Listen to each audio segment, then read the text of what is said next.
Oi, pessoal. Boa tarde, né? Boa tarde. É um grande prazer estar falando aqui com vocês. Eu sou Alan Denizar, sou médico de família e comunidade. Talvez alguns já tenham me visto aqui pela faculdade, porque eu sou muito enxerido e eu nunca consegui me abandonar da federal, né?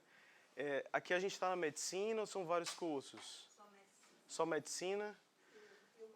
E o mestrado, né? Aí, e os meus colegas do mestrado, beleza.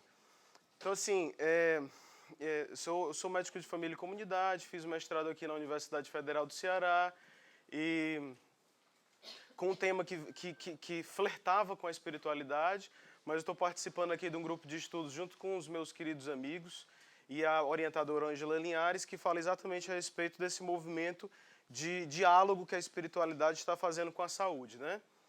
Então, o objetivo da gente foi chegar aqui para conversar com vocês o que se imagina ser alguma coisa no sentido do estado da arte entre saúde e espiritualidade.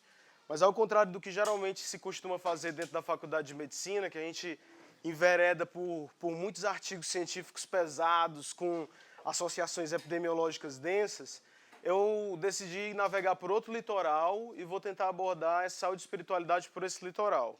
Então a gente vai construindo um raciocínio aos poucos, vamos ver como é que vocês ficam. Qualquer coisa, se vocês tiverem alguma dúvida, me sinaliza, ou algum comentário, se quiserem aprofundar, participar de várias formas, não necessariamente só questionando numa dúvida de lacunar, né? Ficou essa lacuna no teu discurso, poderia falar um pouco mais a respeito disso, mas se vocês quiserem contar alguma experiência do que a gente está sentindo, ou falando, aliás, falando e sentindo.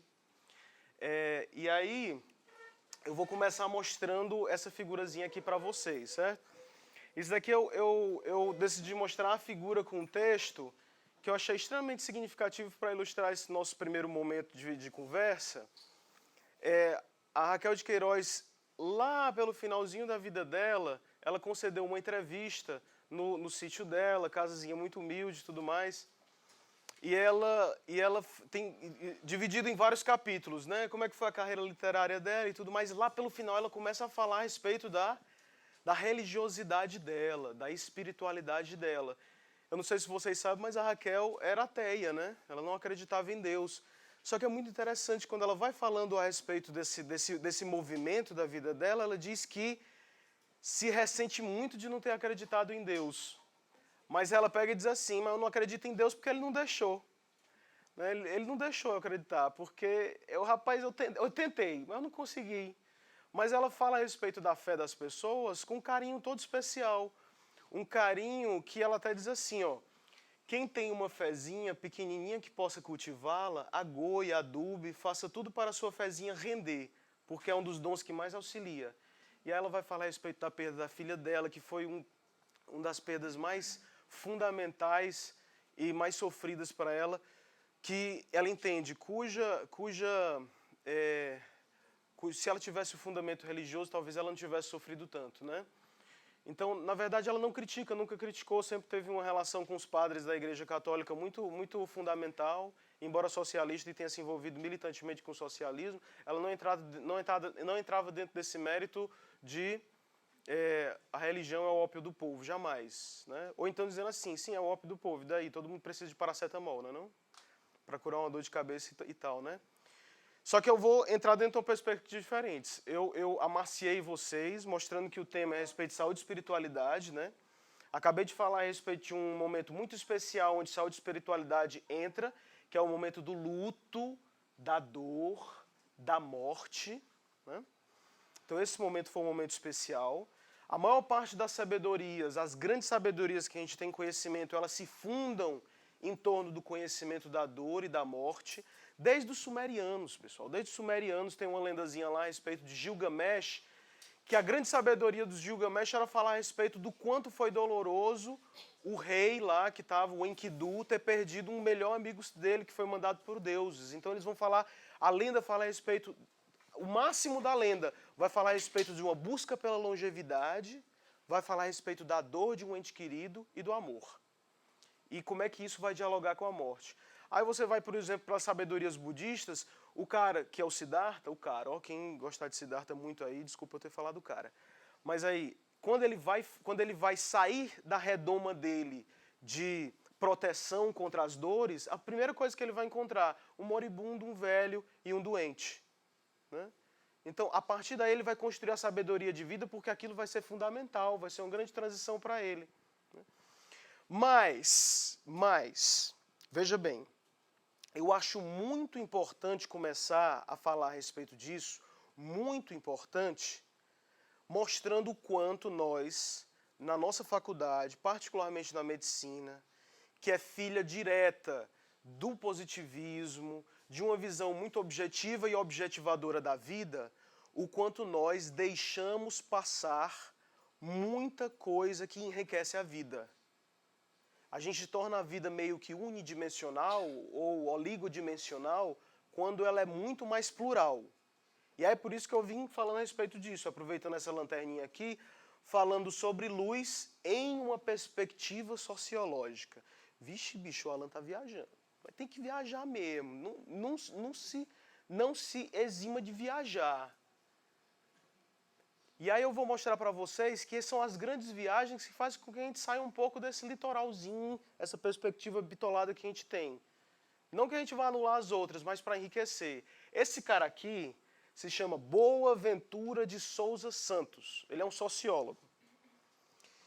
E aí ele vai fazer uma crítica a respeito do nosso processo de conhecimento no mundo. A teoria do conhecimento, que é como nós conhecemos o mundo, é chamada de epistemologia.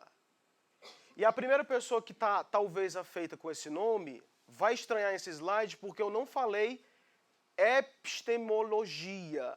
Eu falei epistemologias. Aí esse S vai ser fundamental.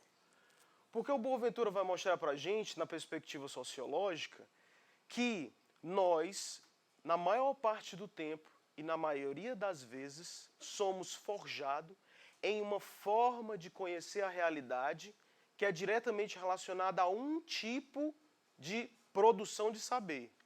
Eu falei uma frase muito bonita, tem várias categorias aqui muito legais na minha fala, modéstia à parte, porque eu estou falando a respeito de saber, verdade. E aí eu comecei a dizer assim, existem produções de saber, claro. Outra coisa que ele vai falar, não existe ciência que não seja uma ciência social. Nós construímos nossa ciência, nós construímos a forma de nos comunicar, construímos a forma de aprender a realidade. E, na maior parte do tempo, nós somos forjados por um tipo de produção de saber. É o que ele chama de uma epistemologia do norte. Assim, Alan, como é que é essa epistemologia do norte? Geralmente ela é baseada, infelizmente é a que domina, é a que faz uma hegemonia muito grande, ela é baseada nisso daqui, ó, as monoculturas do saber. E aí você pensa assim, ó, eu estou fazendo, quando ele fala a respeito de monocultura, veja bem, ele está fazendo uma metáfora com o processo de cultivar uma planta, vocês perceberam? Fazer uma monocultura de algo. Quem se lembra aí, a gente está no quarto semestre de medicina, né? Já fazem 2 anos que passamos pelo vestibular, mas todo mundo se lembra como é que era a geografia das coisas? Se lembra quando é que quando a gente colocava num solo, a gente plantava um determinado e um único tipo de plantação, o que é que acontecia com o solo? Hã? Eu não ouvi direito.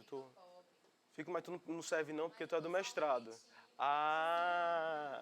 Fica pobre. Por que ele fica pobre?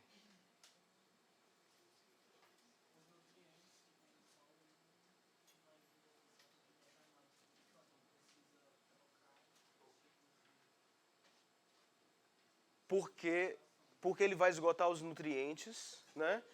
Cada planta vai precisar de um tipo de nutriente específico para conseguir se nutrir. E o ideal era que a gente fizesse vários tipos de plantação para que não perdesse todos os nutrientes do solo de uma só vez, não é isso? Né? Se for o seu raciocínio, eu estou só completando e esclarecendo. Então, assim, mas por que a gente faz uma monocultura? Geralmente, por que se faz uma monocultura no solo? Porque é mais barato, é mais rentável. Existe, por exemplo, arroz dá mais produtividade do que, sei lá, capim santo. Então eu vou pegar e só plantar arroz, aí eu faço um tipo de atividade que é devastadora, eu planto o arroz naquela terra, o arroz ele vai consumir todos os nutrientes, porque eu vou insistentemente só plantar arroz. E aí, quando eu vou tentar plantar algo mais, os nutrientes que poderiam servir para o crescimento da outra planta já não existem mais. Porque a monocultura esgotou as possibilidades de outras plantas nascerem lá dentro. Percebe? Por enquanto só estou falando de geografia, né? Aí assim, agora, imagina, se eu considerar a mente de vocês e a minha também, de todos nós como seres sociais, se eu considerar a nossa mente como sendo uma mente cheia de nutrientes para que cresçam plantas que são as vários tipos de escola que a gente tem conhecimento. Se eu... A primeira de tudo é assim, será que só existe um tipo de planta para plantar? Essa pergunta é uma pergunta que se direciona para a monocultura do saber. Será que só existe um tipo de planta para poder eu desenvolver dentro do meu cérebro? A outra era assim, será que, se eu plantar só uma coisa eu não estou esgotando nutrientes que poderiam servir para outra coisa? Por exemplo, eu vou dar um exemplo vital para mim. Eu passei na faculdade de medicina e eu era um cara que era muito afeito à arte, teatro e tal, e eu participava de grupos religiosos e também era muito afeito à pedagogia. Gostava de evangelizar as crianças, né?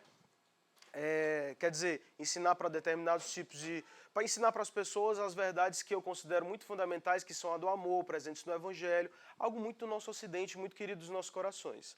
Quando eu entrei na faculdade de medicina, eu me deparei com um tipo de verdade. Número um, uma verdade que ela fica se construindo a cada 5 anos e que o professor disse para mim que depois de 5 anos, se você ainda tiver com um artigo, pode jogar ele fora, porque essa verdade não vale mais nada. Portanto, é uma verdade que ela é reciclável, mas reciclável no pior sentido do termo, que é uma inovação destruidora. Número 2, que a anatomia do corpo humano, a primeira coisa que você tem que fazer com ela é dissecá-la e na hora que você não encontrar nada, continue dissecando. Teve gente que até esvaziava completamente as categorias de sentido que existem dentro do corpo humano. Número 3, que você não tem mais vida depois daqui da faculdade. Porque, enfim, você tem que preencher seus tempos de manhã, de tarde, e depois disso você vai fazer o quê? Dormir, pelo amor de Deus. Porque aqui já se esgota completamente.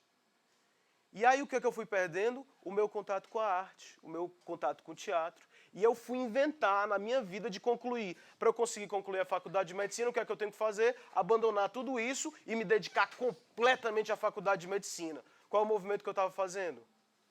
Eu estava provocando o plantio de um tipo de plantação dentro do meu espírito. Obviamente que não deu certo, eu me lasquei legal. Porque a energia que eu utilizava para fazer as outras coisas, eu não consegui utilizar para poder, por exemplo, detonar o Guyton. Não consegui. Detonar o Muri. Não consegui. Eu consegui fazendo exatamente o mesmo movimento de estudo que eu fazia antigamente. Mas esse outro lado da minha vida, ele ficou invisível. É isso que ele fala. Ó. Movimento de invisibilização. Geralmente, quando a gente se dedica muito a estudar um certo tipo de coisa, a gente invisibiliza os outros tipos de saber. Não é que eles são... Veja, é interessante. E é interessante você ver a ação dentro dessa palavra. Não é que os outros saberes sejam invisíveis por natureza. Nós os invisibilizamos. Nós não enxergamos eles com legitimidade científica, né?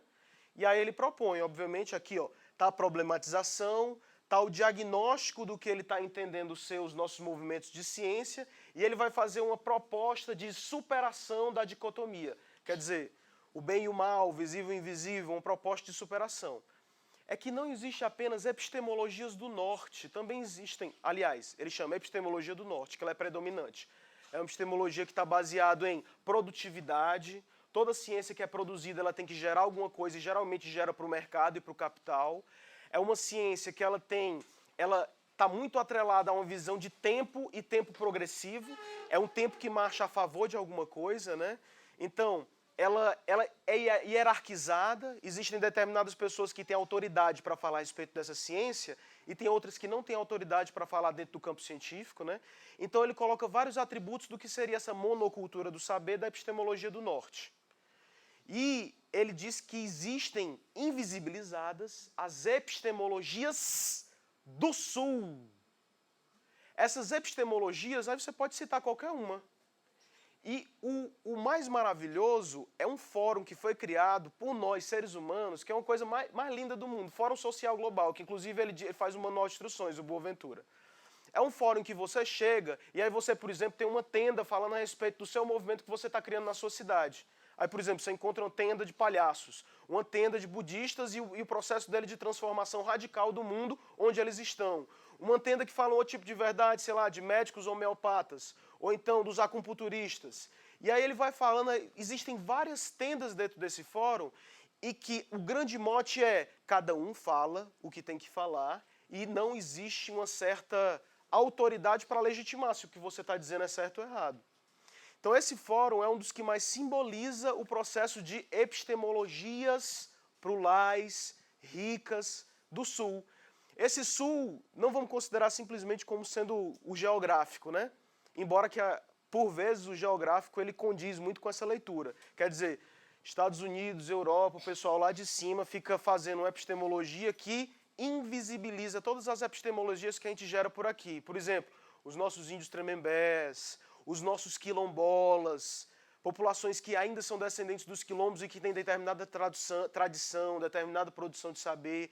Tudo isso eu descobri há muito pouco tempo. Faz uns 3 anos que eu peguei um artigo de medicina de família e disse assim, como cuidar de populações especiais. E nas populações especiais tinha lá, como cuidar de populações quilombolas, as populações rurais que são diferentes no sul e no nordeste do país. Vários tipos de saber que são produzidos por essas civilizações, populações, né? Beleza. Aí só para vocês terem um pouco mais de noção do que é que fala isso daqui eu acho muito importante a gente ter na cabeça. Eu trouxe para vocês essa poesia aqui, tá? Então a gente vai ler essa poesia, porque eu acho que ela ilustra fantasticamente essa questão de epistemologias diferentes e que entram em conflito no intuito de a que está mais oprimida sobreviver. Veja lá. Esse daqui é o nosso querido Antônio Nóbrega, ele é dançarino, violinista, cantador, ele participa de um grande movimento junto do Ariano Suassuna, Quinteto Armorial, que é para poder não fazer morrer a nossa cultura do Nordeste, né? Lunário Perpétuo é uma grande obra dele, né? Então, ele juntamente com um companheiro de batalha, ele escreveu esse poema que se chama O Rei e o Palhaço, né? O Rei e o Palhaço. Aí eu já vou mostrando para vocês a dicotomia, né? O rei e o palhaço. Na cabeça de vocês já conseguem fazer a imagética. E aí, cortou aqui. Se cortou, vixe, eu só vou me lembrar se eu cantar, viu, pessoal? Então vocês vão me perdoar, porque... Sua coroa é de ouro, o meu chapéu é de palha, a sua cota é de malha, o meu gibão é de couro. Isso ele está cantando para o rei. Ele está cantando para o rei. Ele é o palhaço, safado, língua para fora, todo colorido, olha aí, ó. Né? Calça no bucho, é um outro tipo de epistemologia de se vestir. Gostaria muito de ensinar para minha mulher, que eu também tenho outra epistemologia de me vestir, mas ela não aceita. Ela sempre quer fundamentar a epistemologia dela do norte sobre mim, sobre o meu sul. Aí, sua justiça é do foro, minha lei é o consenso. O seu reinado é imenso, minha casa é o meu país, você é preso ao que diz e eu digo tudo o que eu penso. Só que tá faltando um negócio aqui. Bem aqui, ó. Sua justiça é no foro, minha lei é um consenso. Para ficar bonito, isso daqui tem um coro no meio do show dele. Então assim, ó, eu vou dizer uma vez, aí vocês vão repetir, certo? Só para a gente entrar no clima. Olha assim, ó. Sua justiça é no foro, minha lei é o consenso. Vai. Sua justiça é no foro, minha lei é o consenso. Vai ficar melhor ainda. Quando eu chegar lá, vocês vão dizer: sua coroa é de ouro, o meu chapéu é de palha, sua cota é de malha, o meu gibão é de couro. Eu digo: sua justiça é no foro, minha lei é o consenso.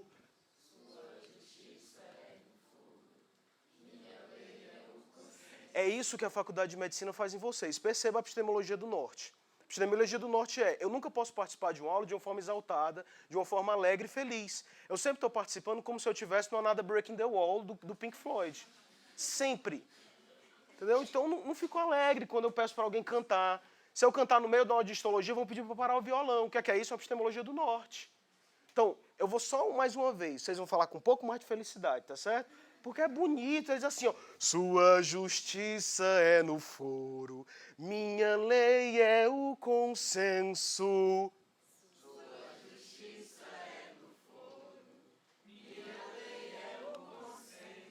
Pelo menos saiu sorriso, gostei, ficou bonito, beleza. Beleza, ó. Então, olha os movimentos de dicotomia. Ele está dizendo, ó, você tem uma coroa e você se importa muito com metais preciosos. O meu chapéu é de palha, é mais perto da natureza, né? Sua cota é de malha, o meu gibão é de couro, tem a ver com o meu vaqueiro, de onde eu sou, que eu enfrento minhas caatingas. Sua justiça se resolve ali no cartório, a minha se resolve no consenso. A gente está aqui tomando aqui um suco de laranja ou uma Coca-Cola e a gente se resolve aqui. Ei, peraí, vamos se resolver agora no consenso. O seu reinado é imenso e eu tenho um reinado, é minha casa. É a minha casa onde eu tenho minha família, né? Percebe as dicotomias que estão acontecendo na cabeça da pessoa, né? Beleza. Aí eu peguei, encantado por essa música, encantado, admirado, morto e apaixonado por ela, eu decidi fazer uma paródia dela, que é chamada O Rei Leão e o Louva-a-Deus. O Rei e o Palhaço, o Rei Leão e o Louva-a-Deus. Conta a história de um rei, cujo reinado ele queria dominar o movimento de todo mundo, em cujo reinado ele queria dominar o movimento de todo mundo. Todo mundo só podia se movimentar e falar o que ele quisesse. E aí chega um forasteiro, olha, quem vem de fora, preste atenção nas categorias que eu estou dando de análise para vocês. O cara é um forasteiro, ele está vindo de fora desse país, está participando de um outro epistemolo. Vocês são igual, o meu filho, quando eu peço para ele repetir, ele diz assim, epistemolo, aí ele dido, ele nunca conhece o que é, mas ele sempre repete, isso é bonito, isso é bonito. Então, outro tipo de epistemologia, ele está vindo de outro lugar, então ele traz um outro tipo de movimento, que o rei não reconhece. Aí o rei chega para o louva-a-Deus e diz assim, você só pode falar o que eu falar. E você só pode se movimentar do jeito que eu quero que você se movimente. E aí ele diz assim, e para quem é que você dança toda noite? Aí ele dança para quem? Para Deus. O movimento do louva-a-Deus é dançar para Deus. E ele estava sempre, todo o tempo, e ele dançava para o nada. E esse dançar para o nada era realmente o nada, que é o invisível para o Rei Leão. Então ele participava de um outro tipo de visão, e ele estava mostrando, na verdade, o que estava invisível para o Rei Leão. E o Rei Leão fez de tudo para tentar matar o louva-a-Deus. Tudo, tudo. Não matar. Ele queria era subjugar o movimento do louva-a-Deus a fim de que ele se movimentasse conforme a lei do Rei Leão. Perfeito? Perfeito. Aí eu vou mostrar para vocês a última cena da sketch, né? A última cena da sketch é essa daqui. O Rei Leão, ele chega pro louva-a-Deus. O louva-a-Deus, o bichinho tá quase todo esmagado. Ele já mandou um bocado de soldado destruir a casa dele, destruir tudo. E aí o rei pega e não entende, porque por mais que ele peça para ele se movimentar da forma como ele quer, o louva-a-Deus não se movimenta. Ele faz um outro tipo de dança, que é uma dança de louvor. E aí lá vai o rei dizendo assim, como este... Aí eu também vou falar porque é um musical, certo? Essa peça é um musical. E nessa parte não é cantada, a banda para, o Rei Leão está lá no seu auge do seu orgulho, da sua vaidade, olhando o louva-a-Deus quase esmagadinho, e aí ele diz, como este invisível Deus, Rei, como este invisível Rei, tem tanto poder assim, dando tanta força a um súdito. Um reino do céu, não sei, mora todo sobre mim e me aparece de súbito. Que prata deves trazer, ó infeliz louva-a-Deus, que eu não possa garantir, que te fazes sempre erguer diante dos insultos meus, dançar, cantar e sorrir. Percebeu o clima? Percebeu, né? Louva-a-Deus a resposta. Ele está quebradinho, todo carcomidozinho, né? Aí ele diz, você liga a motosserra pra caatinga, ele dá flor. Você faz do outro a dor, ele dá pro outro a terra. Você quer vencer a guerra, ele quer ganhar a paz. Biscoro, vai.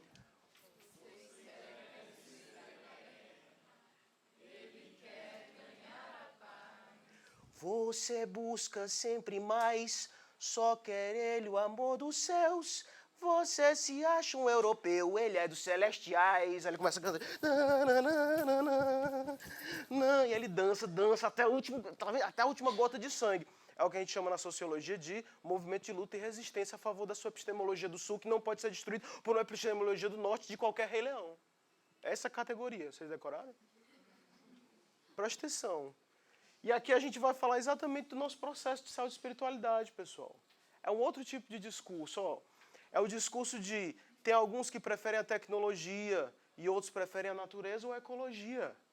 Você faz do outro a dor, você não se importa muito com a sensibilidade da dor do outro, e para o outro ele dá terra, ele confere um espaço, ele entra e ele desenvolve ou ele supera a sua ausência e te dá um lugar para você existir. Você quer vencer a guerra, ele quer ganhar a paz. Né? É a mesma coisa e duas perspectivas diferentes. Você quer vencer a guerra, ele quer ganhar a paz. Você busca sempre mais, só quer ele o amor dos céus. Você se acha um europeu. E a gente pega a categoria do quê? Do eurocentrismo, né? Que aí a gente deixa de enxergar o Brasil como criador, ou a América Latina todinha como criadora de ciência, e de um tipo de ciência muito especial. A gente deixa de enxergar o pessoal do Oriente, criador de outro tipo de ciência. Ele é dos celestiais, e aí ele coloca uma categoria o quê? De universal, né? De ouvir as múltiplas vozes, os múltiplos saberes. Beleza. Cuidado só com o fio aqui.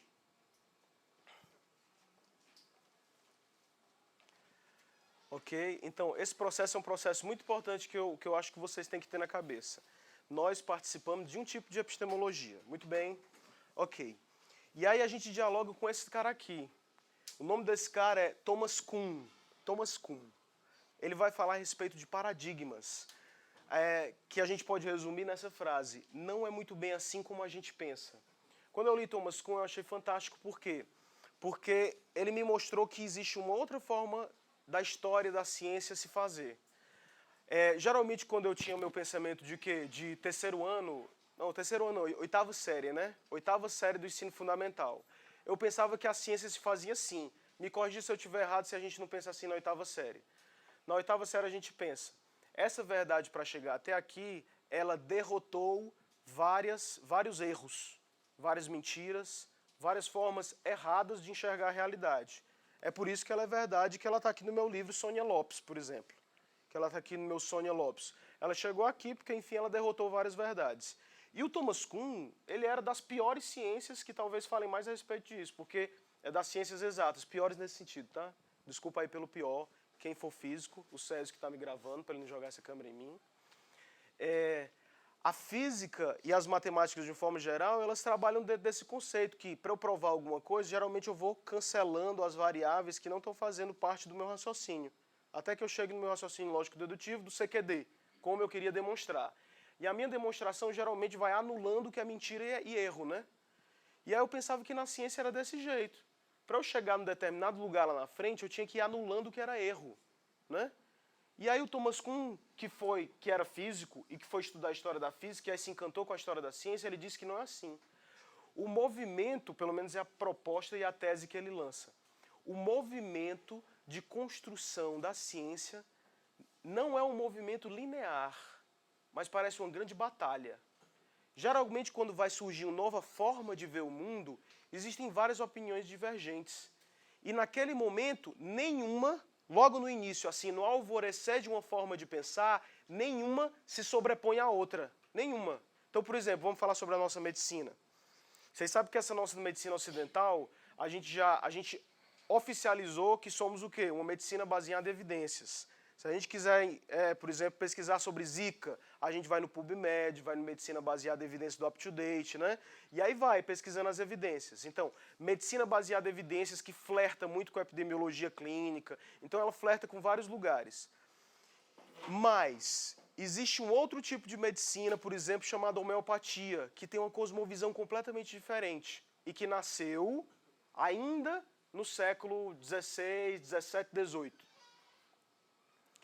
Existe um outro tipo de medicina também ocidental, que é a antroposofia, e que ela também nasceu no nosso ocidente, mas que ela tem uma forma diferente de enxergar o ser humano. Mas vocês conhecem falar a respeito delas? Quem já ouviu falar em homeopatia, levanta o braço. ok? Existe uma quase unanimidade. Quem ouviu falar sobre antroposofia, levanta o braço. Não existe uma humanidade, levantou 4 pessoas. E ela é uma medicina ocidental, que é baseada em princípios filosóficos outros que não a nossa medicina. Só que, por que eu não consigo enxergar a antroposofia? Porque ela é invisibilizada. Geralmente, quando alguém começa a falar a respeito de antroposofia para um não médico, o não médico pega e, oh, cara, que bacana. Para um médico, ele já diz, é superstição. Uma amiga minha estava aprendendo homeopatia, e aí ela chegou para um médico que é muito conhecido dela e disse assim, eu não acredito que tu vai estudar homeopatia. Fitoterapia até vai, né? Massagem da medicina ayurvédica até vai, porque tocar no outro até que é bom. Mas homeopatia, pelo amor de Deus. Eu cheguei para um amigo meu e vou dizer, vou fazer especialização em homeopatia. Aí, isso no meio do plantão, a gente estava no repouso. Aí ele disse assim, tu vai fazer homeopatia? É, eu vou fazer homeopatia. Tu vai fazer homeopatia? É, eu vou fazer homeopatia. Eu não estou pronunciando direito. Tu vai fazer homeopatia? Ele perguntou pela 3ª vez. Na 5ª vez, eu entendi que ele estava querendo um complemento da minha fala. Eu disse assim, tu sabia que existe pelo menos 10 tipos de medicina no mundo inteiro? Aí ele disse, uma verdadeira e as outras falsas.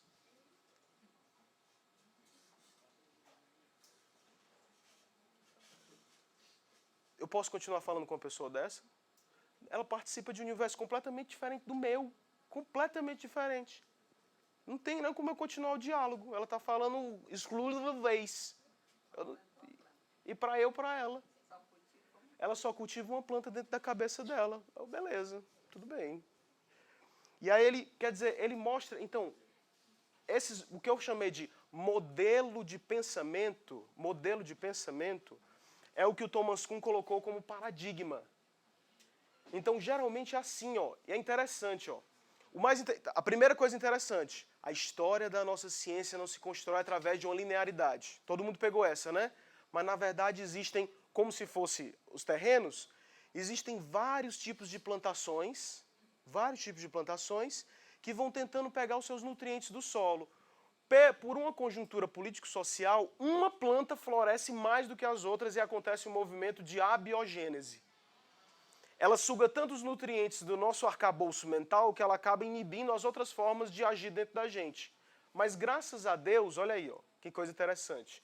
Quem disse isso foi um diálogo entre Boaventura de Souza Santos e Leonardo Boff, tem no YouTube. Aconselho muito vocês irem atrás de ver isso daí. Graças a Deus, o Leonardo Boff e o Boaventura ficam dizendo, a forma de a gente pensar desse jeito se esgotou. Portanto, ela não oferece mais respostas suficientes para enfrentarmos os novos problemas da civilização.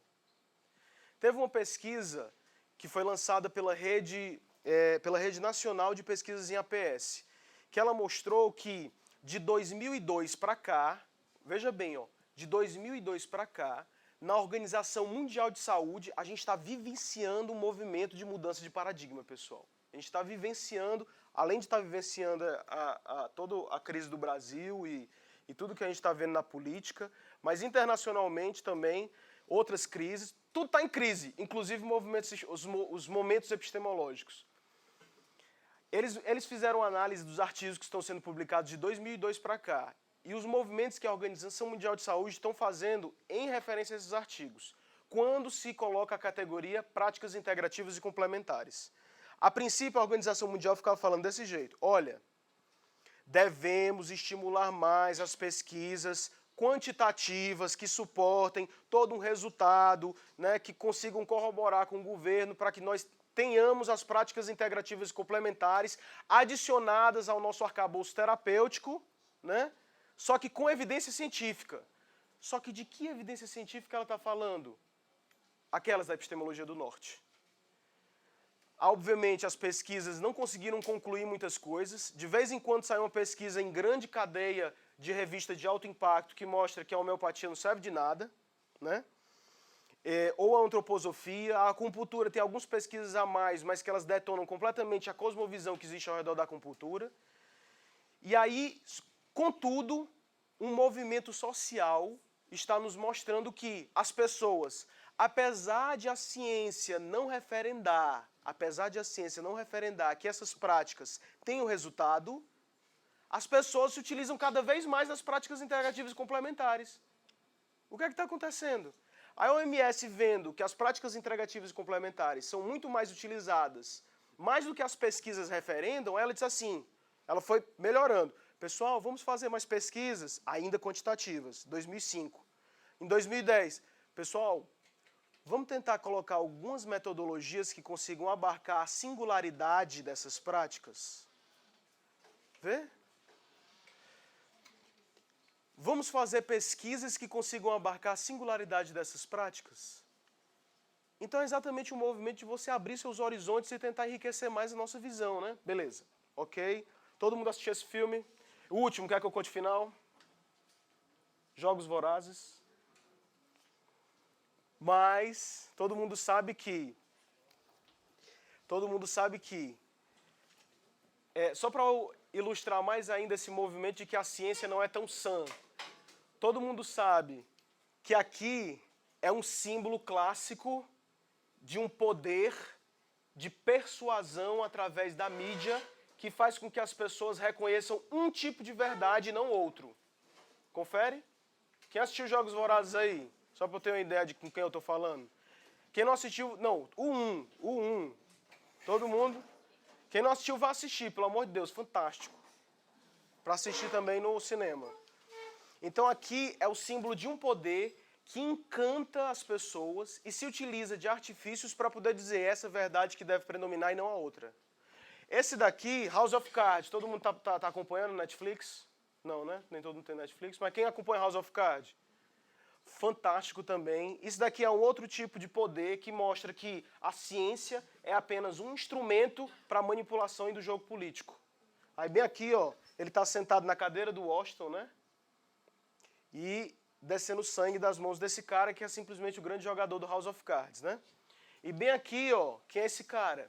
Aqui é um cara, olhos de mel, e bem aqui tem uma mordaça que foi pressionada tanto contra a boca dele, que perfurou a língua com os espinhos. Isso daqui era um instrumento de tortura da Idade Média, para que ele calasse a boca e nunca mais falasse.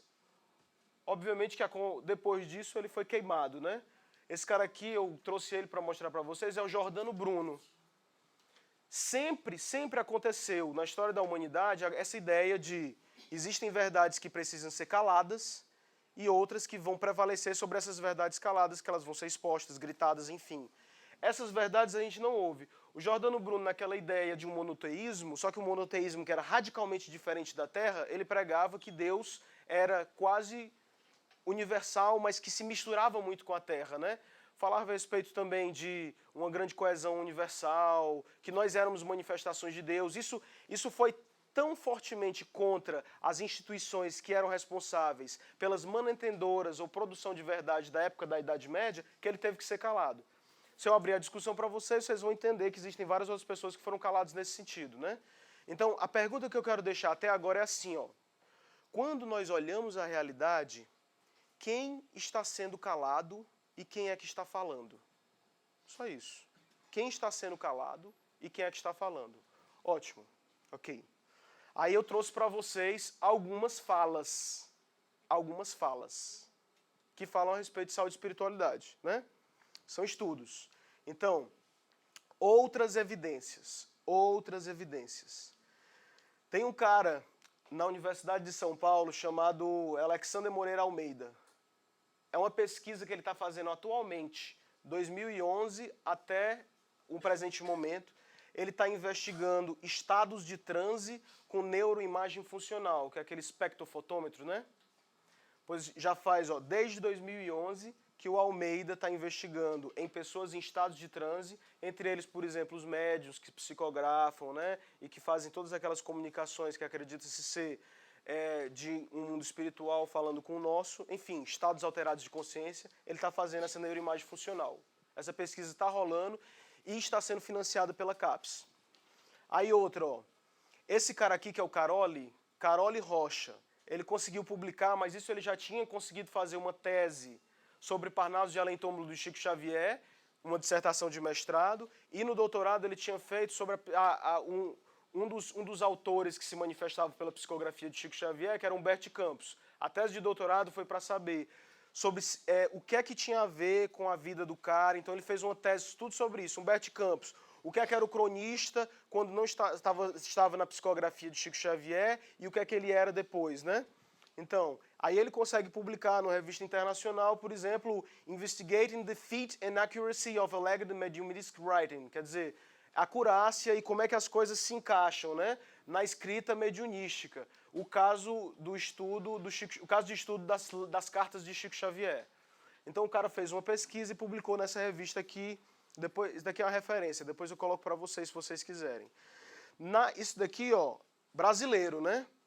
Mas se você for mais lá para os Estados Unidos, tem um pessoal que está investigando muito. Por exemplo, o Koenig é um dos principais nomes a respeito de saúde e espiritualidade, que ele escreveu um livro clássico atualmente. Todo mundo que faz saúde e espiritualidade lê esse livro, que é Medicina, Religião e Saúde, o encontro da ciência e espiritualidade. O Koenig ele faz um estudo e um apanhado de uma quantidade de estudos tão gigantesca, mostrando o quanto a espiritualidade tem a ver com saúde, que vai desde as coisas mais questionários, bobinhas, até as coisas mais laboratoriais. Por exemplo, tem uma pesquisa que o Koenig mostra nesse livro que fala a favor de a espiritualidade diminui estados inflamatórios no corpo do indivíduo. E aí os cientistas foram ao laboratório, definiram os critérios do que seria uma pessoa religiosa, pegaram essas pessoas, foram analisar estados inflamatórios nela e mostraram que nas pessoas que tinham mais religiosidade, segundo o questionário XYZ, as pessoas tinham agora não sei se é maior ou menor nível de IL-6, enfim, era um estado de pró-inflamatório menor. Ele conseguiu ver isso em laboratório, e aí o Koenig cita. Mas ele cita vários outros. Acompanha uma corte de países no pós-guerra. Aí aumentou o número de suicídio quando as instituições religiosas perderam força, né? Então, associações que não dá para fazer causalidade, mas dá para poder inferir. Alguma coisa tem ali que está estranho, né?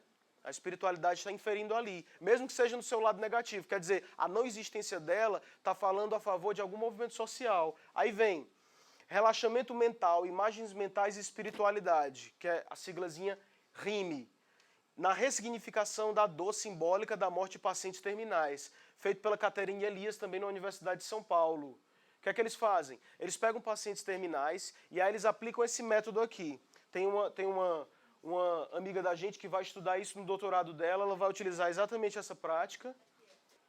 Ela escreve um capítulo todinho, só para você falar sobre a metodologia dela. Depois tu pode pesquisar aqui, ó. Caterine Elias.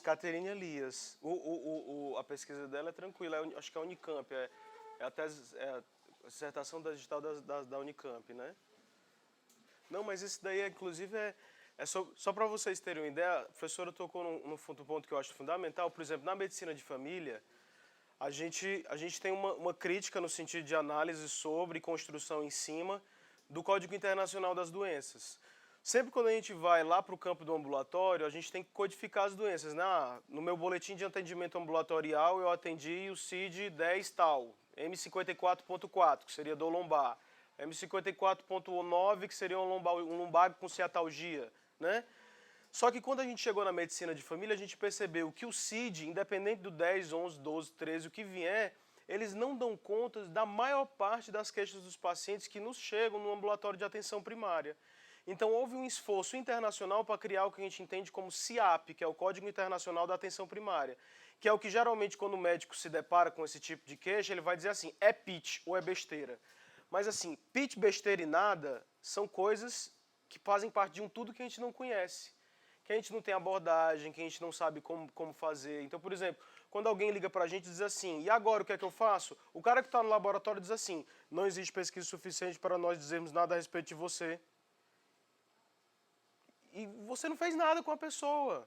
Então, quer dizer, talvez ela tivesse ligado para você e você está automático, né, treinado para responder dentro de um paradigma de cura. Eu consigo lhe curar? Não consigo. E agora, o que é que eu faço? Aí agora eu preciso de outros conhecimentos, abordado por outros lugares, outros litorais, talvez outros paradigmas me fundamentem, de saber como é que eu vejo a sua angústia, a sua dor espiritual, a sua dor psíquica, o que é que ela significa para você, como é que eu vou treinar o meu ouvido para escutar essas dores, né? São outras dimensões que não estão sendo abordadas pela medicina agora, né? Sim, essa foi a conclusão. Como é que as pessoas... Essa foi a conclusão da Catarina, viu, pessoal? Ela conseguiu, através desse rímel, mostrar que as dores diminuíam com isso. Cara, se tu entrar dentro das práticas integrativas e complementares, tu vai ver como isso é radicalmente verdade. Assim, tontura. Eu vou te citar 3 grandes monstros para um médico que só atua em ambulatório. Um deles é tontura e vertigem, o outro é dor lombar e o outro é cefaleia, certo? 3 grandes monstros. São geralmente coisas que não matam o paciente, na maioria das vezes, assim, 90% das vezes não mata o paciente, mas que o cara tem que conviver pelo resto da vida. Vai fazer a abordagem, se tu for entrar na abordagem de cefaleia, basicamente vai se falar sobre analgesia e alguns tratamentos alternativos de prevenção de dor, mas nunca de cura. Se tu for falar sobre tontura, a gente tem um bocado de antivertiginosos, nenhum é melhor do que o outro. E se tu for falar a respeito de dor lombar, tu vai ter que dialogar com o pessoal da fisioterapia. Mas se tu chegar do homeopata, na hora que tu chega para o homeopata e dizer assim, tontura, ele vai ficar silêncio, acho que por uns 5 minutos. Por quê? Porque para ele, tontura não existe fora de um contexto de um outro corpo que está sofrendo com milhões de outras coisas. Inclusive, como é que o pai dele tratou, os sonhos que ele está tendo, o que é que ele come. E um homeopata, o radical, né, o hahnemanniano, quando ele vai atrás do contexto da dor, ele vai atrás do que a gente chama de totalidade sintomática. Eu vou chegar lá para vocês ainda, só para vocês terem ideia de que a gente ainda pode pisar. Então deixa eu só terminar aqui de citar esses artigos e rapidinho dizer o que é que cada um se propõe. Ó. Por exemplo, então tem esse. Uso de práticas espirituais em instituição para portadores de deficiência mental. Isso aqui era um psiquiatra, é o Camilo Leão, né? Ele também fez na Universidade de São Paulo. Ele foi avaliar dentro da instituição de portadores de deficiência mental. Aí ele foi bem mensurativo. Até agora tem gente que é muito quantitativo, né? Pega questionário, coloca em cima, mensura. E ele fez tudo isso. Os pacientes portadores de deficiência mental na instituição que ele estudou, como foi o grau de melhoras deles, segundo questionários que ele colocou sobre um caso de controle, depois de eles terem participado dessas práticas espirituais. O interessante é que aí ele não se aprofunda. Como é que eram essas práticas espirituais? Ele se valeu de uma cosmovisão que geralmente a gente não tem, quer dizer, um outro tipo de epistemologia do Sul, que é essa que a Ângela estava dizendo de desdobramento. Então, por exemplo, particularmente dentro do movimento social espírita, dentro da cosmovisão espírita, o indivíduo ele pode sair do corpo, né, e dentro da dimensão do indivíduo que se chama espírito, e ele pode se comunicar através de um outro corpo. Pois foi isso que o Camilo Leão fez. Rapaz, se isso é verdade, vamos fazer assim. Vamos pegar o espírito do cara que está com deficiência mental e fazer com que se manifeste na sessão mediúnica. Vamos fazer com que ele se trate longe do corpo. E vamos ver como é que ele melhora lá. Isso daqui foi uma dissertação. Isso daqui foi uma dissertação. Então ele tentou fazer isso e ele percebeu certo grau de melhora significativo estatisticamente, né? Por exemplo, esse cara aqui, o Stevenson, e depois também o Benson, eles são da Universidade de Virgínia, nos Estados Unidos, quer dizer, nada a ver com a nossa particularidade, modelo anglo-saxão de pensamento, o cara extremamente pautado na ciência epidemiológica.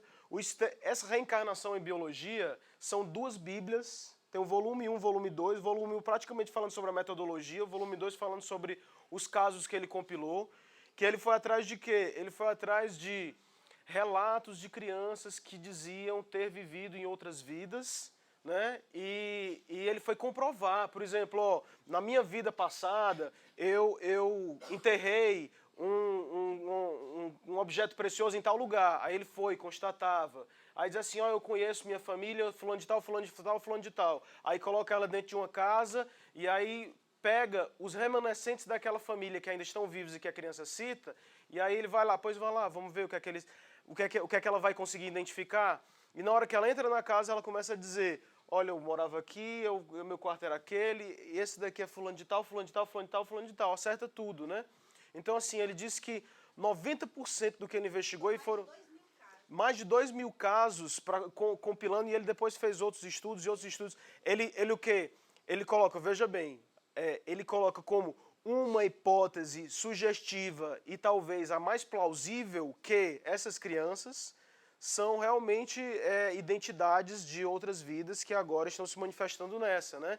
Então o cara fez isso daí em quando? 1997, o Timeless Healing, que é o Benson tem 30 anos de estudo, cara. É Benson Stark, Marg Stark, que é também da pesquisa dele, né? Ele tem 30 anos de estudo, 30 anos, avaliando os pacientes do consultório dele, entrevistando, transcrevendo, analisando o discurso, mostrando quanto que a religiosidade para o paciente não só estimula a cura, como às vezes provoca a cura, né? Aí ele colocou o livro que é o ápice da produção desses 30 anos, é o Timeless Healing, né?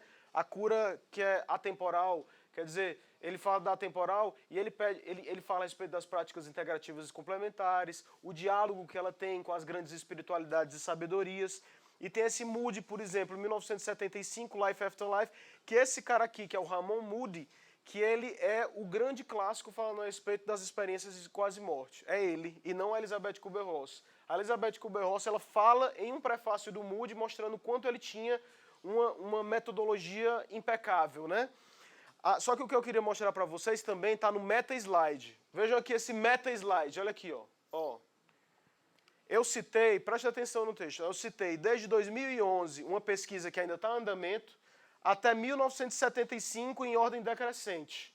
E eu fui mostrando para vocês que existem investigações sendo feitas já há muito tempo, Por isso que quando eu estava escrevendo, eu quis escrever novas evidências. E aí eu peguei e disse, não é novas, são outras evidências. E dentro daquele movimento paradigmático que eu conversei com vocês, na verdade, essas evidências são as evidências que estão ficando invisibilizadas. É por isso assim, vixe, eu nunca ouvi falar dessa pesquisa. Claro, não vai divulgar porque a mídia é controlada por ele. Ele vai derrotar o tordo, o Mockingjay, entendeu? Então assim, mas aí eu vou mais atrás, eu parei em 1975, mas por exemplo, o Allan Kardec, que é o codificador do Espiritismo, que a gente fundamenta, pelo menos alguns do grupo de estudo da Ângela, fundamenta para algumas pesquisas, ele já falava em 1862, se os médicos são mal-sucedidos, tratando da maior parte das moléstias, é que tratam do corpo, que tratam do corpo sem tratarem a da alma. Ora, não se achando todo em bom estado, impossível é que uma parte dele passe bem. Então o cara em 1862 tinha esse pensamento mais à totalidade, e aí ele desenvolveu um conjunto de pesquisas, tentando falar a respeito do mundo espiritual, a influência dele sobre nós, a influência dele sobre o estado de saúde. Só para vocês terem ideia, tem uma pesquisa fantástica que ele faz e que ele é convidado para colocar. 1864, eu acho. Lá numa cidade da França, de Morzine, teve o que um médico de então chamou de histeropatia demoníaca. O pessoal na época chamava de histerias de Morzine. Aí o médico foi convidado pelo governo para ir lá e dizer, o que é que está acontecendo aí? E aí o Allan Kardec, na revista científica da Sociedade Parisiense de Estudos Espíritas, ele coloca o relatório do médico todo. Aí ele sai de Paris, vai lá para Morzine e vai ver os mesmos casos. Kardec vai analisar item por item o relatório do médico. E vai dizer por que ele não concorda com a hipótese que o médico colocou. Se você for atrás, você consegue encontrar tranquilo. Coloca os processos de Morzine na internet. São 4, ele divide em 4 partes. Em cada uma deles, ele vai dizer por que ele não concorda com o relatório do médico. E pelo menos ao meu ver, mas eu sou muito tendencioso, né? Porque, enfim, eu estudo o cara há um bocado de tempo e aí eu acho a posição dele muito menos dicotômica que a do médico. Às vezes parece que o médico está indo para lá para poder exercer uma função de dizer isso é histeria e parou aqui. Que é o que na maioria das vezes a gente faz. O cara está vendo outras coisas que a gente não costuma ver no nosso estado de consciência normal, a gente diz, é alucinação. O que é alucinação? Não é explicado, é só um nome que você coloca numa placa em frente ao fenômeno para poder reduzir. Não explica, é alucinação, né? Mas aí você vai mais atrás, 1862, 1493 a 1541. Paracelso. Esse daqui era um médico que estudou nas grandes universidades da época. O nome dele é um Bodenheim da Alemanha. Só que ele se considerava como sendo, né, igual a Celso, que era, ou do lado do Celso, em termos de contribuição para a ciência da época. Ele dizia que as doenças são causadas por 5 entidades, um astral, e aí ele dizia que era a influência do meio ambiente também, da rotação da Terra, né? inclusive dos astros sobre o indivíduo, dos venenos, que é o que a gente mais estuda na medicina, natural constitucional, que seria a genética do indivíduo e as transmissões familiares, espiritual, que é o psiquismo do indivíduo, de Deus, que representa a lei de causa e efeito, pela qual sofremos as consequências das más ações que praticamos em vidas passadas. Isso Paracelso, 1493 a 1541. Isso daí tem no livro de história, que é o do Pedro Intralgo, e ele é trazido à tona por um cara que vai estudar a concepção imaterial do homem, Marcos Ullian, da Universidade de São Paulo. Aí você ainda pega Hipócrates, aí eu vou lá para Hipócrates, vamos lá para o começo da nossa medicina. Regras de tratamento de qualquer indivíduo. Contrária contrários, que é o que a gente mais usa. Se o cara está com inflamação, vamos dar o anti-inflamatório. Se o cara está com vertigem, vamos dar um anti-vertiginoso. E o similia similibus, que é o que a gente usa na vacina, por exemplo. O cara está com catapora, eu vou dar o pró-catapora, só que no nível mais baixo para provocar uma doença que faça a imunidade dele. Né? Mas que os homeopatas utilizam muito mais do que a gente. Prudência, que era uma grande virtude grega. A regra do bem-fazer, que é o que vai originar, por exemplo, a cuidado com a sua acurácia técnica para evitar a sua negligência e imprudência. A educação do enfermo, que é, você tem que tomar assim, a posologia certa, as dietas, os ambientes que você tem que frequentar. O kairos, que é o momento certo de atuar na intervenção, né, de intervir no indivíduo terapeuticamente. Né? Às vezes, por exemplo, vocês veem isso muito na pediatria. O menino acabou de ter febre, aí leva para uma emergência. O que é que o pediatra vai dizer? Espere 48 horas, porque a gente ainda não consegue ver o que doença é essa. 48 horas, quando ele não tem nenhum grande sinal de alarme, 48 horas. Para o quê? Para dar o tempo, o kairos certo de a gente intervir, que é também o que o Dr. Otto vai falar da quarta dimensão do diagnóstico. Quando o Dr. Otto diz assim, ainda não conseguimos diagnosticar, temos que esperar a quarta dimensão do diagnóstico. É o tempo que é o kairos dos gregos. E aqui, a totalidade. Não tratar a parte enferma esquecendo que pertence a um todo. E esse esquema da totalidade é o que a gente talvez mais tenha perdido na nossa medicina, quando a gente começou a olhar mais as partes do norte do que as partes do sul. As muitas dimensões que o indivíduo tem. Né? E aí eu vou passar só rapidamente aqui, só para vocês terem uma ideia. Ó. Geralmente, quando a gente está na nossa medicina objetiva, positivista, a gente tem um pensamento muito mais relacionado à epidemiologia clínica e à própria clínica. E a gente pensa dessa forma muito de monocultura do saber.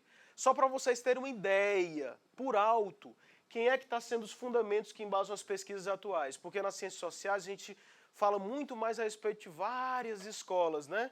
Então, por exemplo, quando vocês forem penetrar dentro dos estudos, vocês vão encontrar elementos do pragmatismo e do utilitarismo, que por vezes alimenta as pesquisas do Koenig e do Benson. Isso é muito comum na cultura anglo-saxã. Ele diz o quê? A experiência religiosa, ela é verdadeira porque é útil. Onde é que ele via isso? Ele via que na prática as experiências religiosas das pessoas conduziam as pessoas a melhores estados de saúde, né? Então isso daqui seria o utilitarismo de William James, seria o fundamento, por exemplo, para do Koenig, que utiliza muito epidemiologia, pesquisa estatística e tudo mais.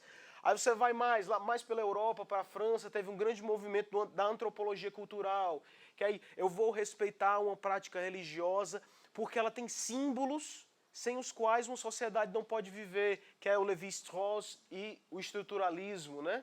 O estruturalismo do Lévi-Strauss, que ele vai falar a respeito de o quanto nós somos o indivíduo, que nós temos que nos enxergar dentro de uma estrutura social e é a partir daí que a gente tem que significar a nossa vida. A fenomenologia do Russell. O Russell foi o criador de um movimento, de uma metodologia de ciência humana chamada fenomenologia. Praticamente, tanto ele, o Russell, na fenomenologia quanto a hermenêutica, por isso, por exemplo, é a Bose que está dando aula aqui do lado, né?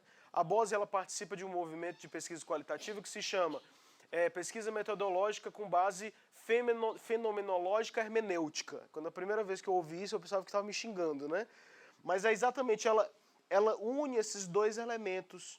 Esses dois elementos aqui é como se o engraçado, todos eles reconhecem que a ciência que nós praticamos atualmente ela é insuficiente para poder avaliar essas outras dimensões do ser humano. Essa que o Hipócrates já dizia pra gente que deveria fazer a parte da nossa totalidade, né? Então, por exemplo, os fenomenólogos e os hermenêuticos, eles te preparam para que você tenha uma consciência mais aguçada para quando entrar na realidade você fazer uma análise crítica melhor, né? Então tem todo um capítulo de fenomenologia que vai falar a respeito de como você faz a suspensão da realidade e entra melhor dentro do conceito, enfim. E o Gadamer também é um autor clássico da hermenêutica e os pressupostos pré-racionais da ciência, que eu poderia falar só uma aula a respeito disso daqui, que é fantástico, mas eu não vou me ater nisso daí. A visão junguiana da professora, da Catarina Elias, que ela fala sobre o eu total. É interessante, só para eu falar sobre isso, ó, vocês sabem, se vocês não souberem, fiquem sabendo agora, o Jung ele é um dissidente de Freud. E o Freud, quando a gente pensa em psicanálise e psicologia, todo mundo, pelo menos na medicina, lembra dele, né?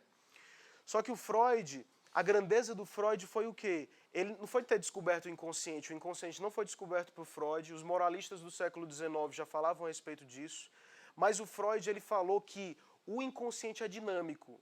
Aí é que está a grande sacada dele. Por exemplo, quando a gente tem um trauma e a gente não se lembra na fase adulta, é porque houve um recalque no nosso inconsciente. Então, o nosso inconsciente ele tem todo um processo de visibilização e invisibilização de processos. É aí que está. Além de ele falar que o inconsciente é muito mais do que o consciente, a grande sacada do Freud é o inconsciente tem grandes mecanismo de defesa dessa estruturazinha frágil que sou eu, que estou todo o tempo em duelo com várias instâncias de mim, né? Só que o Freud ele colocou isso sempre na categoria muito, por exemplo, dos traumas, do recalque e tudo mais. Outros autores que foram dissidentes de Freud, e isso Jung está entre eles foram mais além e encontraram no inconsciente não necessariamente um eu doente escondido, mas talvez um eu que nós podemos ter acesso a fim de nos tornarmos muito mais totais, seria o self, e que dialogaria com símbolos orientais, dialogaria com grandes símbolos religiosos, sabedoria. E aí o Freud olhava...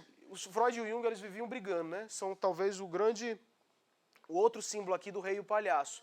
Ele olhava para o Jung e dizia assim, esse daí é místico demais. Outro discípulo do Freud, Grodeck. Grodeck ele era um médico também, todo mundo é médico, né? E eles saíram para poder investigar essas outras questões. O Grodeck ele saiu do campo da histeria e tentou investigar na psicossomática como outros tipos de doença, elas eram provocadas também pelo consciente. Por exemplo, uma senhora que tem Parkinson e vive tremendo, passou a vida todinha tendo ansiedade e tendo medo da vida. Ela sempre nunca ia em busca do seu problema. E aí ele percebeu que isso pode ter gerado um conflito que provocou a ciência, provocou a doença da imobilidade, da rigidez, dos movimentos não reflexíveis. O cara que fez isso daí, que era dissidente do Freud, era o Grodeck. O Freud adorava o Jung. Quando o Freud encontrou Jung, eles, depois de, 7 anos, conversaram por 17 horas na cafeteria, adorava o Grodeck, mas dizia, não, mas esse discípulo é muito místico, né?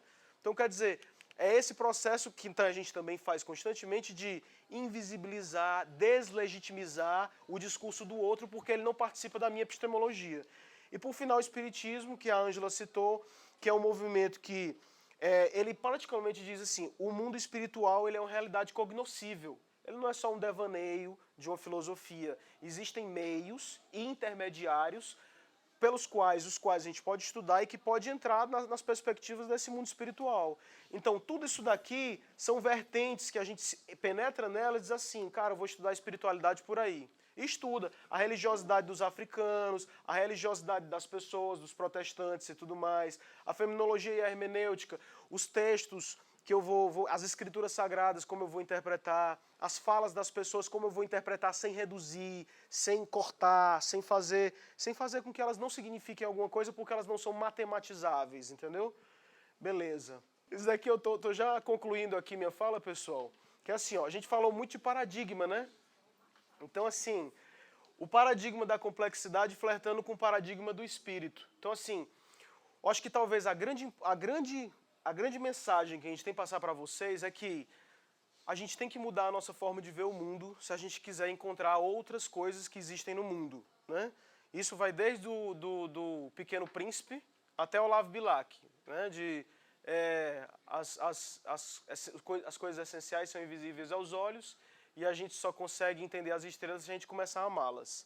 Então a gente tem que construir, e esse processo é um processo muito importante no nosso grupo de estudo, porque a gente fica estudando autores que nos ajudem a entender como é que funciona a realidade. É o que, por exemplo, eu não citei, mas o Vitor Valla, que é da gente, é nosso, foi pesquisador recentemente falecido, ele dizia, nós não temos categoria suficiente para poder analisar a espiritualidade. Então o que a gente tem que fazer? Construir essas categorias. Quando a gente entra em campo, a gente tem que ter categorias empíricas. Só que as categorias geralmente são fundamentadas em paradigmas. Então, o que eu trouxe para vocês é só um tipo de diálogo. Eu poderia ter feito paradigma holográfico, flertando com o paradigma do espírito, porque tem tudo isso escrito. Mas como eu dialoguei muito a respeito de Edgar Morin, que é pesquisador, sociólogo e filósofo francês, junto com a Ângela, né? Ângela Linhares, eu encontrei essa foto porque é a que estava com melhor resolução, Ângela, viu? Foi porque eu estava com... Então, todo o diálogo que a gente fez, ela circula a respeito disso daqui, ó. Veja bem, ó. Número 1, não binarizar. O que é não binarizar? Se eu estou participando de um pragmatismo utilitarismo, eu posso utilizar na minha pesquisa. Eu vou lá, faço revisão bibliográfica, encontro os artigos que estão estatisticamente me mostrando as coisas. Isso não impede de eu dialogar com o pessoal da antropologia cultural, que mostra o poder simbólico das religiões. Mas não me pede para eu ficar ali. Eu posso ir um pouco mais além, flertar com a fenomenologia e a hermenêutica e fazer uma interpretação mais profunda e desses achados e chegar na visão junguiana e falar do eu total. Eu posso fazer isso, por que não? O que eu estou fazendo é olhando a mesma realidade sobre diferentes perspectivas. É isso um estudo que talvez esteja faltando e que tanto o paradigma da complexidade quanto o paradigma do espírito vão nos pedir para assumir. Assumir a contradição do real. A nossa forma de entender a lógica é muito relacionada a se A é diferente se A é diferente de B e B é igual a C, então A é diferente de C, né? Quer dizer, são 3 variáveis que elas fecham dentro de um círculo lógico muito fechado, né? Muito exposto, né? A lógica assumir a contradição do real é que a realidade ela é impura. Ela é impura.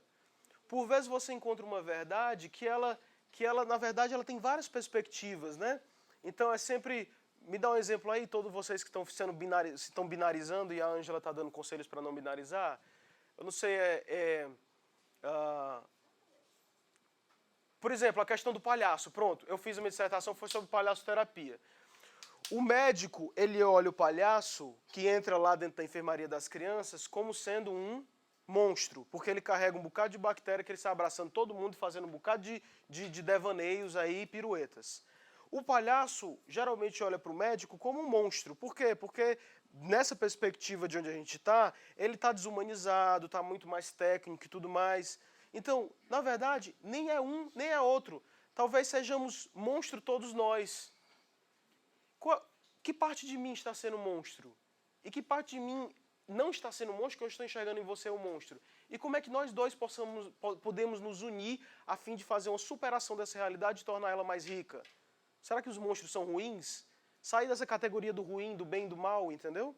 Então, por exemplo, quando eu chego aqui numa paciente e diz assim, vixe, meu jaleco tá limpo, eu não posso abraçar a paciente. Calma aí, o sujo é ruim, não sei, o abraço é ruim. Então, é polemizar, né? Ir em busca das conexões invisíveis, dançar nas fronteiras, né? A poesia como luta e resistência, construir as pontes e os poemas, né? Então você não tem que abdicar da literatura e da poesia para falar sobre a realidade, pelo contrário, a realidade ela deve ser construída em cima disso, ela tem que ser e ela tem que dialogar com todas essas ciências, estar aberto para a verdade do outro, estar aberto para a verdade do grande outro, né? Que nas maiores das sabedorias significa Deus, pelo menos para a gente, fazer ciência junto com filosofia e religião, e a ciência não só as ciências exatas, mas também as humanas, né? Quando a gente está fazendo os nossos estudos, assim, ó, vamos atrás de um sociólogo também para a gente dialogar, vamos atrás de um cara das exatas para a gente dialogar, vamos atrás de uma filosofia, vamos atrás das grandes sabedorias, dos acervos de religião. A partir daqui, já é muito mais paradigma do espírito do que o paradigma do Morin, né? Porque o Morin ele fica na ciência e filosofia, coloca um pouquinho matemática, coloca um pouquinho de sociologia. Religião é o que a gente está trazendo no paradigma do espírito, que são conceitos que não devem ser jogados fora. Ciência com consciência da nossa imortalidade, né? Você parte de um determinado pressuposto, todo mundo parte de um determinado pressuposto. Então, geralmente no paradigma do espírito, a gente está participando do pressuposto que existe uma certa imortalidade em nós, né? Aí a gente discorre a respeito disso, vai atrás das pesquisas. Nunca esquecer do amor como categoria de análise. Isso daqui é Ângela Linhares, Paradigma do Espírito. A partir daqui, desse antepenúltimo aqui, ó, né? Já fica a dica para quem fizer mestrado, doutorado com ela, viu? Se tiver que fazer dissertação, vocês têm que abordar esses temas. E assim, quem eu não citei e deveria ter citado? Eu poderia ter falado a respeito de Paulo Freire e a dialogicidade amorosa, Walter Benjamin, a arte como busca de superação da barbárie, o Vitor Vale eu citei por alto, e estamos utilizando as categorias erradas de análise. O Bachelard e a dimensão utópica da poesia, ele fala, o não eu, meu, que encanta o meu eu sonhador. Só para ter uma leveza aqui, né, pessoal? Pelo amor de Deus. Isso daqui é lindo. Coloca no perfil do Orkut, porque no Facebook o status passa rápido, né? Mas no falecido Orkut eu teria colocado isso aqui com a minha frase. O não eu meu que encanta o meu eu sonhador, que é a poesia. O Bergson colocando a mística como superior à razão, por exemplo. A duração como superior ao tempo. Todos esses autores aqui já foram falados demais nas ciências humanas e a gente está esquecendo, né? Paulo Freire é nosso, Walter Benjamin da Alemanha, Vitor Vale é nosso, mas veio, acho que ele é português, é espanhol, mas ele se radicou aqui. O Bachelard da França, o Bergson também na França, fez toda uma filosofia neoespiritualista no mundo entre guerras. E é isso. Obrigado, desculpa aí pela densidade.